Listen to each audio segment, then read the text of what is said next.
श्री हरिवंश हम सुनाने जा रहे हैं बृहस्पतिवार व्रत कथा। प्राचीन समय की बात है। भारत में एक राजा राज्य करता था। वह बड़ा प्रतापी और दानी था। वह नित्य प्रति मंदिर में भगवत दर्शन करने जाता था। वह ब्राह्मण और गुरु की सेवा किया करता था। उसके द्वार से कोई भी याचक निराश होकर नहीं लौटता था। वह प्रत्येक गुरुवार को व्रत रखता एवं पूजन करता था। हर दिन गरीबों की सहायता करता था। परंतु यह सब बातें उसकी रानी को अच्छी नहीं लगती थीं। वह ना व्रत करती और ना किसी को एक भी पैसा दान में देती थी। वह राजा से भी ऐसा करने को मना किया करती थी। एक समय की बात है कि राजा शिकार खेलने वन को चले गए। घर पर रानी और दासी थीं। उस समय भगवान बृहस्पति देव साधु का रूप धारण कर राजा के दरवाजे पर भिक्षा मांगने आए। साधु ने रानी से भिक्षा मांगी तो वह कहने लगी, हे साधु महाराज, मैं इस दान पुण्य से तंग आ गई हूँ। इस कार्य के लिए तो मेरे पति देव ही बहुत हैं। अब आप ऐसी कृपा करें कि सारा धन नष्ट हो जाए तथा मैं आराम से रह सकूं। साधु रूपी बृहस्पति देव ने कहा, हे देवी, तुम तो बड़े विचित्र हो। संतान और धन से तो कोई दुखी नहीं होता, इसको सभी चाहते हैं। पापी भी पुत्र और धन की इच्छा रखता है। अगर तुम्हारे पास धन अधिक है तो भूखे मनुष्यों को भोजन करवाओ, प्याऊ लगवाओ, ब्राह्मणों को दान दो, धर्मशालाएं बनवाओ, कुआं, तालाब, बावड़ी, बाग बगीचे आदि का निर्माण करवाओ तथा निर्धनों की कुंवारी कन्याओं का विवाह कराओ। साथ ही यज्ञ आदि करो। इस प्रकार के कर्मों से आपके कुल का, आपका नाम परलोक में भी सार्थक होगा और तुम्हें स्वर्ग की प्राप्ति होगी। परंतु रानी साधु की इन बातों से खुश नहीं हुई। उसने कहा, हे साधु महाराज, मुझे ऐसे धन की आवश्यकता नहीं है जिसको मैं अन्य लोगों को दान देती फिरूं तथा जिसको रखने और संभालने में ही मेरा सारा समय नष्ट हो जाए। साधु ने कहा, हे देवी, यदि तुम्हारी ऐसी ही इच्छा है तो जैसा मैं तुम्हें बताता हूँ ठीक तुम वैसा ही करना। बृहस्पतिवार के दिन घर आंगन को गोबर से लीपना, अपने केशों को पीली मिट्टी से धोना, केशों को धोते समय स्नान करना, राजा से कहना वह क्षौर कर्म करवाएं यानी कि बाल दाढ़ी कटवाएं, भोजन में मांस मदिरा खाना, कपड़े धोबी के यहाँ धुलने देना। इस प्रकार 7 बृहस्पतिवार करने से ही तुम्हारा सारा धन नष्ट हो जाएगा। यह कहकर साधु महाराज रूपी बृहस्पति देव अंतर ध्यान हो गए। रानी ने साधु के कहने के अनुसार 7 बृहस्पतिवार तक वैसा ही करने का विचार किया। साधु के बताए अनुसार कार्य करते हुए केवल 3 बृहस्पतिवार ही बीते थे कि उसकी समस्त धन संपत्ति नष्ट हो गई। भोजन के लिए दोनों समय परिवार तरसने लगा तथा सांसारिक भोगों से दुखी रहने लगा। तब राजा रानी से कहने लगा कि हे रानी, तुम यहाँ पर रहो, मैं दूसरे देश को जाता हूँ, क्योंकि यहाँ पर मुझे सभी मनुष्य जानते पहचानते हैं, इसलिए मैं यहाँ पर कोई काम नहीं कर सकता। मैं अब परदेश जा रहा हूँ, वहाँ कोई काम धंधा करूँगा, शायद हमारे भाग्य बदल जाएं। ऐसा कहकर राजा परदेश चला गया और वहाँ जंगल से लकड़ी काट कर लाता और शहर में बेचता। इस तरह से जीवन व्यतीत करने लगा। इधर राजा के बिना रानी और दासियां दुखी रहने लगीं। किसी दिन भोजन मिलता और किसी दिन जल पीकर ही रह जाती। एक समय रानी और दासियों को 7 दिन बिना भोजन के व्यतीत करने पड़े। तो रानी ने अपनी दासी से कहा कि हे दासी, यहाँ पास में ही नगर में मेरी बहन रहती है, वह बड़ी धनवान है। तू उसके पास जा और वहाँ से 5 सेर बेझर मांग कर के ले आ, जिससे कुछ समय के लिए गुजारा हो जाएगा। दासी रानी की बहन के पास गई। रानी की बहन उस समय पूजा कर रही थी। बृहस्पतिवार का दिन था। दासी ने रानी की बहन से कहा, हे रानी, मुझे आपकी बहन ने भेजा है, मुझे 5 सेर बेझर दे दो। दासी ने यह बात अनेक बार कही, परंतु रानी की बहन ने कोई उत्तर नहीं दिया, क्योंकि उस समय वह बृहस्पतिवार की व्रत कथा सुन रही थी।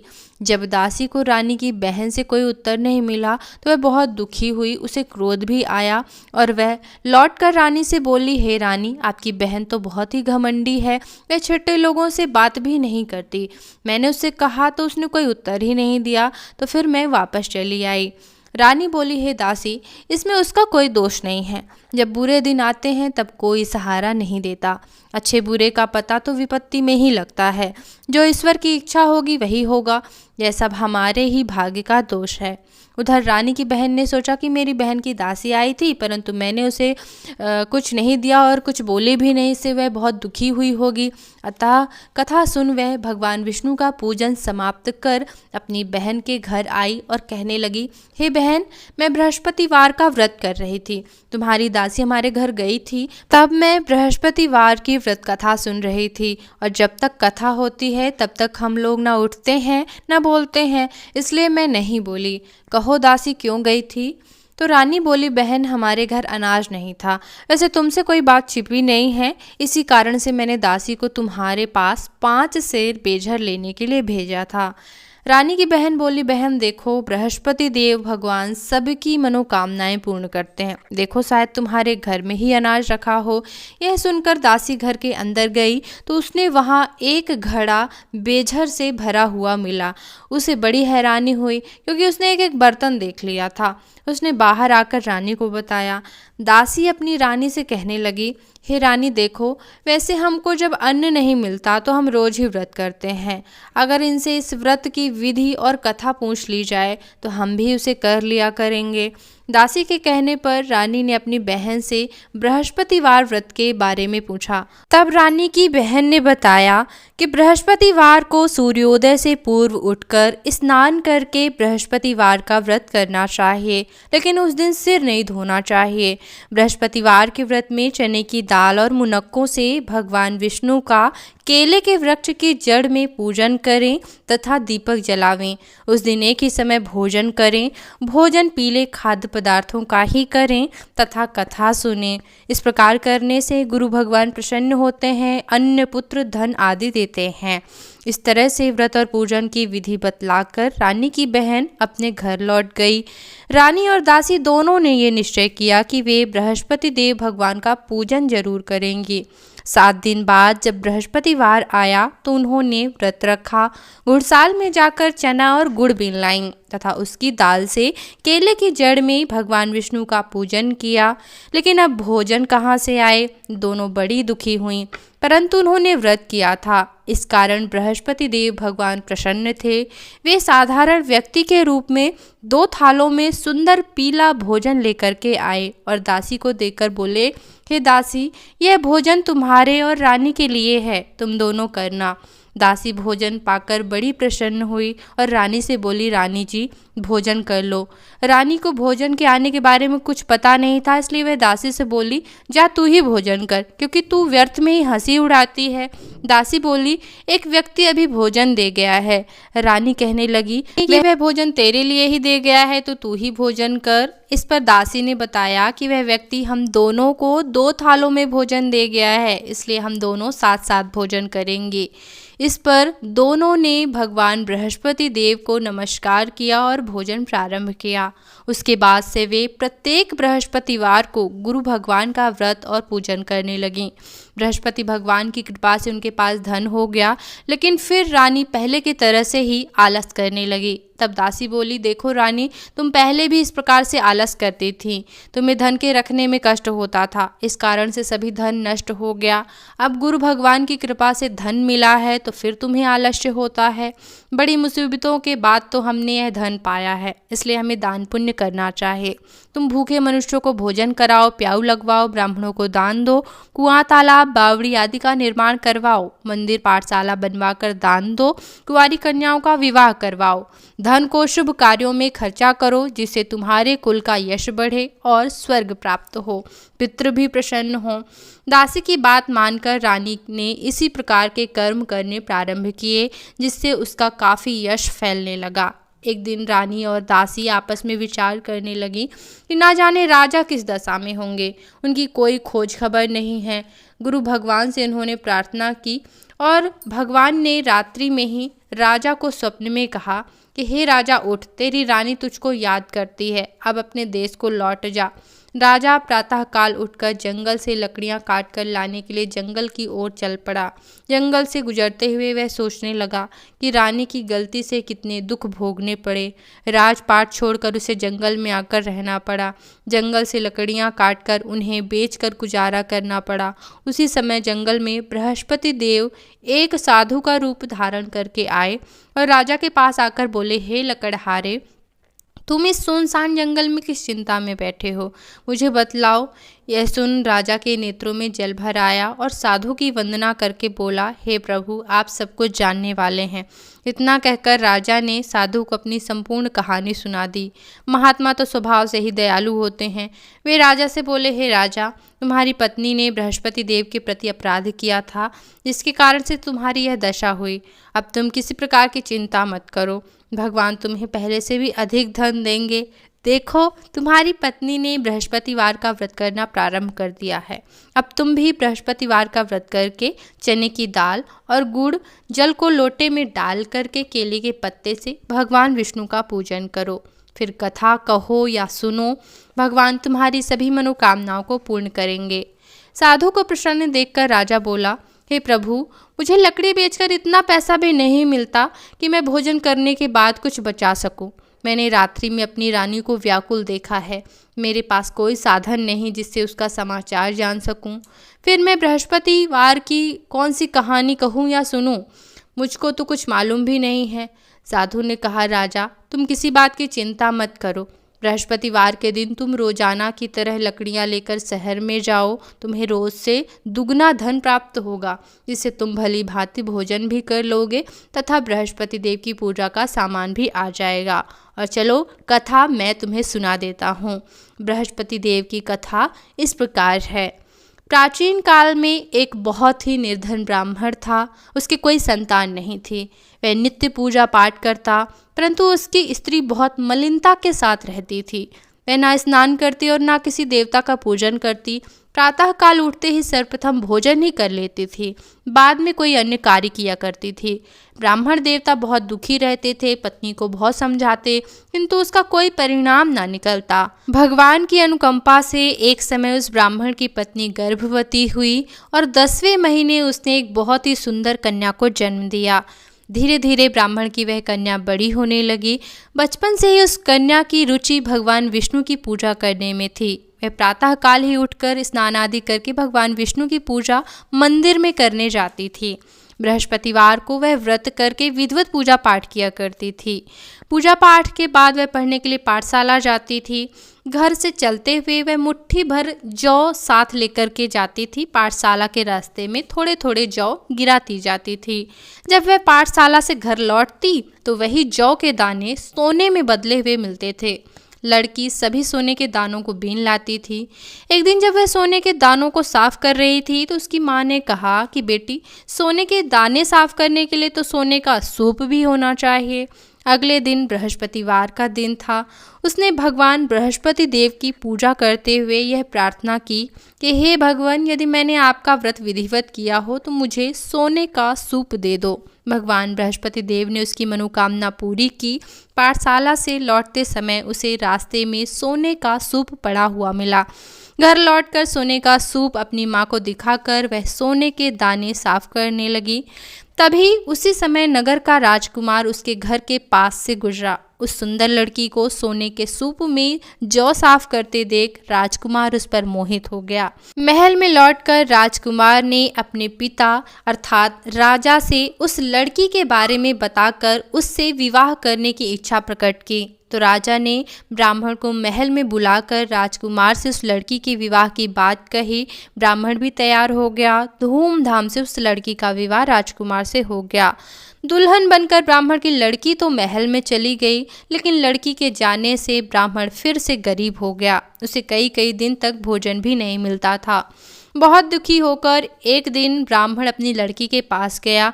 अपने पिता से निर्धनता का समाचार सुनकर उसे बहुत सा धन देकर लड़की ने अपने पिता को विदा किया। उस धन से ब्राह्मण के कुछ दिन तो आराम से गुजर गए, लेकिन जल्दी ही फिर से भूखों मरने की हालत हो गई। ब्राह्मण अपनी लड़की से धन लेने के लिए फिर महल में पहुंचा। लड़की ने पिता की बुरी हालत देखकर कहा, पिताजी, आखिर आप कब तक मुझसे धन लेकर के जीवन यापन करेंगे? आप कोई ऐसा उपाय क्यों नहीं करते जिससे आपका घर धन संपत्ति से भर जाए? ब्राह्मण ने कहा, मैंने तेरी माँ को बहुत समझा लिया, पर उसकी समझ में कुछ नहीं आता। उसका फूहड़पन नष्ट हो तो घर की गरीबी दूर हो जाए। तब कुछ सोचते हुए लड़की बोली कि पिताजी, आप कुछ दिनों के लिए माँ को मेरे पास छोड़ जाइए। ऐसा सुनकर ब्राह्मण कुछ ही दिनों बाद पत्नी को ले जाकर के अपनी बेटी के महल में छोड़ आया। बेटी ने अपनी माँ से कहा कि माँ, तुम कल प्रातः उठकर स्नान आदि करके भगवान बृहस्पति देव की पूजा अवश्य करना। पूजा करने से तुम्हारी गरीबी ज़रूर दूर हो जाएगी। लेकिन उसकी माँ ने उसकी एक भी बात नहीं मानी, उल्टा उसी के बच्चों का खाया हुआ जूठन उसने खा लिया। तब बेटी को बहुत ज़्यादा क्रोध आया और उसने अपनी माँ को एक कक्ष में बंद कर दिया। सूर्योदय के समय उसने माँ को उठाकर जबरदस्ती ही उसे स्नान कराया और फिर मंदिर ले जाकर के भगवान बृहस्पति देव की पूजा करवाई। कुछ ही दिनों तक ऐसा करने से उसकी माँ की बुद्धि में परिवर्तन हुआ और वह स्वयं से ही बृहस्पतिवार का व्रत रखने लगी। उसके व्रत रखने के प्रभाव से ब्राह्मण के घर में भगवान विष्णु की अनुकंपा से धन की वर्षा होने लगी। दोनों पति पत्नी धन संपत्ति पाकर आनंद पूर्वक जीवन यापन करते हुए विष्णु धाम को चले गए। इस प्रकार से बृहस्पतिवार की पूरी कथा साधु ने राजा को कह सुनाई। साधु, जो कि स्वयं बृहस्पति देव ही थे, उन्होंने राजा को पूरी व्रत विधि और नियम भी बतलाए। सारे नियम जानकर राजा ने बृहस्पतिवार का व्रत किया। व्रत करते ही उसके सभी क्लेश दूर हो गए। लेकिन अगली बार जब बृहस्पतिवार का व्रत आया तो वह कामकाज में अधिक व्यस्त रहने के कारण बृहस्पतिवार का व्रत करना भूल गया। भगवान बृहस्पति देव इस पर क्रोधित हो गए और उसे भूल की सजा दी। उस दिन नगर के राजा ने नगर में घोषणा करवा रखी थी कि प्रत्येक नागरिक मेरे महल में भोजन करने आए, जो नहीं करने आएगा उसे भारी दंड दिया जाएगा। लकड़हारा बने राजा ने उस नगर के राजा की घोषणा तो सुनी, लेकिन जंगल से लकड़ी काट कर लाने उन्हें बेचने में देर हो जाने के कारण वह समय पर महल में भोजन करने नहीं जा सका। अतः राजा के सैनिक लकड़हारे को पकड़कर महल में ले गए और उसे महल के एक कक्ष में बैठा करके भोजन कराया गया। उस कक्ष में एक खूंटी पर रानी का सोने का हार लटका हुआ था। लकड़हारा अकेला उस कक्ष में भोजन कर रहा था। तभी उसने एक आश्चर्यजनक घटना घटती देखी। देखते ही देखते वह खूंटी हार को निगल गई। थोड़ी देर के बाद राजा ने हार को गायब देखा तो लकड़हारे को ही कारावास में डलवा दिया गया। लकड़हारा मन ही मन अपने भाग्य को कोसने लगा। तभी उसे जंगल में मिले साधु का स्मरण हो आया। थोड़ी देर में भगवान बृहस्पति देव सन्यासी के रूप में उसके सामने प्रकट हुए और कहा, हे लकड़हारे, तूने भगवान बृहस्पति देव की पूजा नहीं की, इसी कारण तुम्हें कष्ट हुआ है। लेकिन अब चिंता मत करो। बृहस्पतिवार के दिन कारागार के दरवाजे पर तुम्हें कुछ पैसे पड़े हुए मिलेंगे।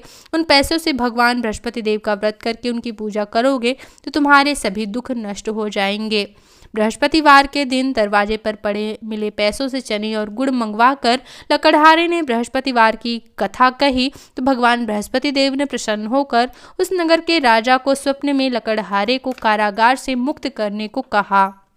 सुबह राजा ने अपने कक्ष में आकर देखा तो खूंटी पर रानी का हार टंगा हुआ था। तो राजा ने लकड़हारे को मुक्त कर दिया और उसे बहुत सा धन आभूषण देकर विदा किया। लकड़हारा बना राजा उस नगर से चलकर अपने नगर में पहुंचा। उस नगर में कुएं, धर्मशाला, बाग बगीचे देखकर बहुत प्रसन्न हुआ। राजा ने किसी से पूछा, ये कुएं, धर्मशालाएं किसने बनवाई हैं? सबने उसे बताया कि ये सब रानी और उसकी दासी ने बनवाए हैं। राजा महल में पहुंचा तो रानी ने उसका भव्य स्वागत किया। तब राजा ने निश्चय किया कि सप्ताह में एक बार तो सभी बृहस्पति देव का व्रत कथा पूजन करते हैं, लेकिन मैं प्रतिदिन व्रत किया करूंगा, कथा कहा करूंगा।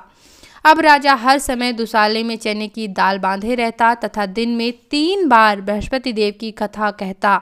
कुछ दिनों के बाद राजा को अपनी बहन की याद आई। एक दिन घोड़े पर सवार होकर राजा अपनी बहन से मिलने चल दिया।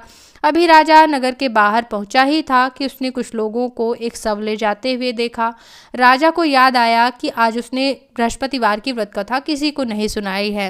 राजा ने उन लोगों को रोककर कहा, भाइयों, आप शव को ले जाने से पहले मुझसे बृहस्पतिवार की व्रत कथा सुन लीजिए।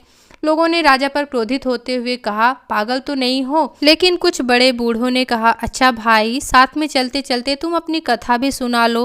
राजा ने चलते हुए आधी कथा ही सुनाई थी कि शव हिलने लगा। पूरी कथा होते होते शव उठकर बैठ गया। लोगों को बड़ी प्रसन्नता हुई और उन्होंने भी बृहस्पतिवार का व्रत और कथा करने का निश्चय कर लिया। अब राजा घोड़े पर सवार होकर आगे चला तो उसे एक किसान मिला। किसान खेत में हल चला रहा था। राजा ने किसान से भी कहा कि तुम मेरी बृहस्पतिवार की व्रत कथा सुन लो। तो किसान ने कहा कि जब तक मैं तुम्हारी कथा सुनूंगा तब तक पूरे खेत में हल चला लूंगा, जाओ किसी और को कथा सुनाओ। तब राजा निराश होकर चलने लगा। तभी किसान के बैल लड़खड़ाकर जमीन पर जा गिरे और उसके पेट में भी दर्द होने लगा। तभी किसान की पत्नी खाना लेकर के आई तो उसने किसान से इस बारे में पूछा, तो किसान ने घुड़सवार के बारे में पूरी कहानी सुनाई। तो किसान की पत्नी दौड़ती हुई राजा के पास पहुंचकर हाथ जोड़कर बोली कि मैं तुम्हारी कथा सुनूंगी। राजा ने उसके साथ खेत पर पहुंचकर ही बृहस्पतिवार की कथा सुनाई। कथा सुनाते ही सभी बैल उठकर खड़े हो गए। किसान के पेट का दर्द भी तुरंत ठीक हो गया। अब राजा अपनी बहन के घर पहुंचा तो उसकी बहुत आवभगत हुई। अगले दिन सुबह उठकर राजा ने देखा कि घर के सभी लोग भोजन कर रहे हैं। वह किसी भूखे को बृहस्पतिवार की कथा सुनाए बिना भोजन नहीं करता था, इसलिए उसने अपनी बहन से कहा कि बहन, क्या घर में कोई ऐसा व्यक्ति है जिसने अभी भोजन ना किया हो? तो उसकी बहन बोली, भैया, हमारे घर में तो क्या, पूरे नगर में आपको ऐसा कोई नहीं मिलेगा जिसने सुबह सुबह भोजन ना किया हो।